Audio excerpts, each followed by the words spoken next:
কতবার আমি অনাহারে বিক্ষত চরণে ক্লান্ত দেহে মৃত্যুর সম্মুখীন হয়েছি।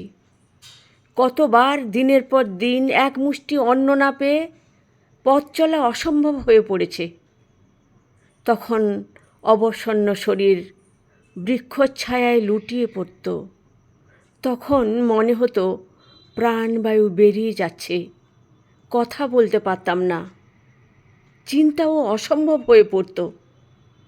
আর অমনি মনে এই ভাব উঠত, আমার কোনো ভয় নেই, মৃত্যুও নেই, আমার জন্ম কখনো হয়নি, মৃত্যুও হবে না, আমার ক্ষুধা নেই, তৃষ্ণা নেই, সোহম সোহম।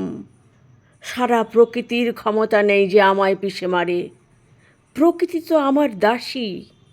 হে দেবাদিদেব, হে পরমেশ্বর, নিজ মহিমা প্রকাশ করো, স্বরাজ্যে প্রতিষ্ঠিত হও, উত্তিষ্ঠত জাগ্রত, বিরত হও না। অমনি আমি পুনর্বল লাভ করে উঠে দাঁড়াতাম। তাই আমি আজও বেঁচে আছি।